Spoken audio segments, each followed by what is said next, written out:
The UVF did not have the capacity to commit the Dublin synchronised car bombings of the 17th of May 1974. Full stop. And if they were involved, as they well had been, they were certainly not acting alone. They did have the capacity to commit the single car bomb that exploded in Monaghan about an hour after the Dublin bombings. It's also important to look at this from an evidence point of view. You know, what are the strands that indicate one particular outcome or causation than the other? There are 5 of those key characteristics. The expert military testimony, sophisticated planning required for the Dublin operation, comparisons with the UVF's historical bombing record, forensic findings, and the political context. Expert military testimony is provided by Lieutenant Colonel George Stiles, Lieutenant Colonel Nigel Wilde, and Commandant Patrick Traers of the Irish Defence Forces. The 2 Lieutenant Colonels were 2 British explosive experts based in Northern Ireland at the relevant time in the 1970s. The second characteristic, sophisticated planning. It is obvious the idea of setting up this operation required a very detailed logistical planning and coordination. And military analysts emphasized the meticulous attention to detail required to deliver such a bombing mission and all of the attendant factors with it into capital city, 5:30 of a Friday afternoon, crowded streets, and all of those 3 cars that were used in Dublin, each one exploded 2 minutes after the other, and that is quite unprecedented. The comparison with the UVF's historical bombing record. While there is plenty of evidence to indicate that the Ulster Volunteer Force were involved in bombing attacks on Republican or nationalist targets and indeed on other loyalist organisations as well, there is absolutely nothing in their history of bombing at any time that in the remotest sense replicates the 3 Dublin synchronised car bombs. Absolutely nothing there. As a matter of fact, even the Provisional IRA didn't have the capacity to do a synchronised car bombing like was committed in Dublin on the 17th of May. It's often, comparison is used with the Bloody Friday bombings by the Provisional IRA in Belfast in 1972. Even that didn't come remotely close to the synchronicity that was involved in the bombing in Dublin. Obviously, as part of the overall analysis, the forensic findings are important to give insights into the materials used, the methodology employed, and the processes utilised. And that further informs the overall analysis of the event. So it is not opinions that count here, it is information first and then opinions.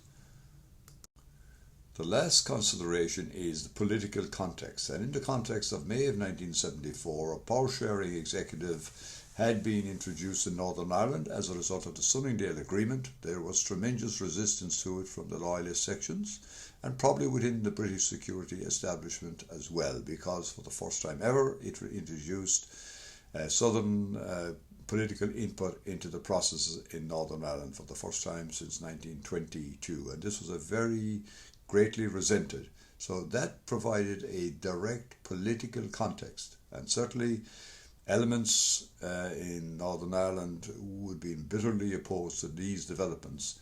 So that political context is very, very significant in understanding the nature of the overall operation.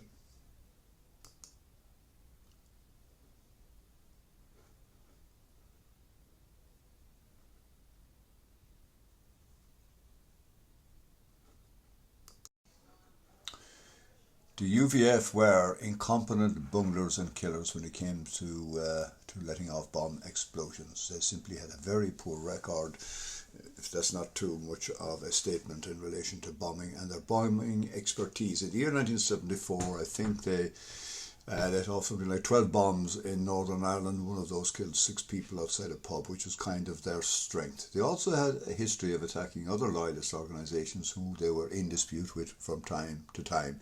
But the most significant examples of their bungling and their capacity to kill was in 1975, the year after Dublin and Monaghan.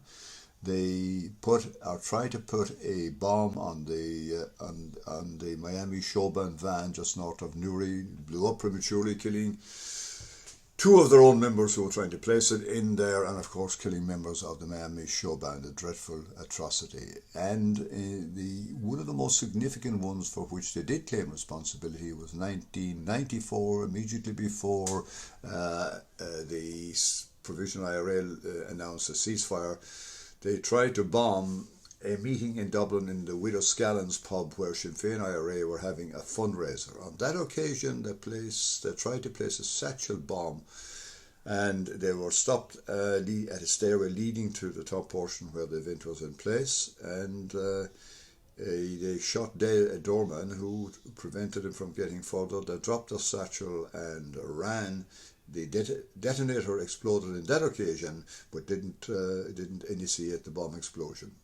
Had that been successful, anything up to 200 people could have been killed. It would certainly have blown the whole context of the peace process and ceasefires straight out of the water at that stage. This was an occasion where they did claim responsibility. They did claim a responsibility in that case.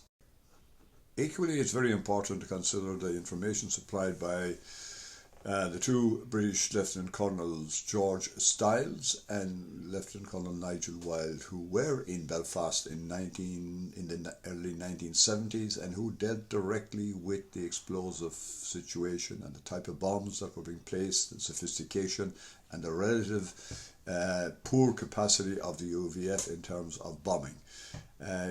George Stiles in particular thought that their expertise at that time was practically laughable, and certainly they had no experience of synchronised car bombings, anything of that sort.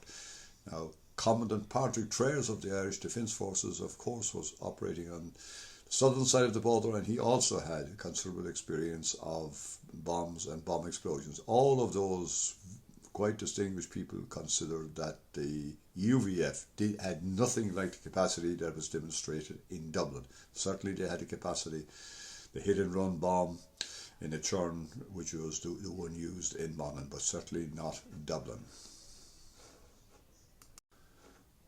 On close examination, there are relatively few bombing attacks in the south by the UVF.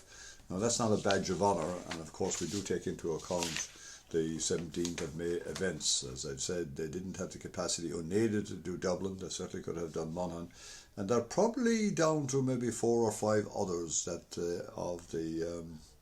of bombs that were committed by loyalists in the Republic. Looking at it very dispassionately from 1972 on, it's probably about 10 bomb explosions, and of those only a handful were UVF. And of course it is always difficult to have concrete attribution for the responsible party, and particularly so when there has been no claim of responsibility. And of course it has to be borne in mind that the UVF denied responsibility in 1974, admitted responsibility after the Hidden Hand expose documentary in 1993, and only then did they admit their participation in the mass murder in Dublin. And one can judge whether that was a genuine one or was a tactical one, but it doesn't alter the fact that they didn't have the expertise to do Dublin on their own. So overall in all, they have a minimal enough history of planting explosives in the Republic, certainly in relation to car bombs. One leaves the question open significantly in relation to the attack in Dublin. It is entirely probable that they were part of that, but they certainly didn't have the technical expertise to do it, and that is the most fundamentally important part of the sophisticated nature of the Dublin bombings, and that was the key part that one needs to consider, the sophisticated nature of Dublin. Synchronised, absolutely Nobody has ever done anything like that. None of the terrorist organisations at any stage in the Troubles, before or after. It is certainly an outlier, totally and completely. Operation Denton is the name for an operation that's been running by the British police in relation to Dublin and Monaghan and many other cases which were committed during the Troubles in Northern Ireland. Remarkably, Dublin and Monaghan has been subsumed into that, which in itself is a highly questionable tactic. There has been an expectation that Denton would cast some light on Dublin and Monaghan, but in effect what has happened is a series of leaks which is peddling a line that the loyalists had the capacity and capability to commit the Dublin bombings. Clearly, in this simple information, I'm saying if they had that capacity, using the 5 points that I showed you already, please prove it that they had. Also, you can go to my website, www.jobrien.ie, and you can download the Great Deception PDF, and you can look at all of this in greater detail.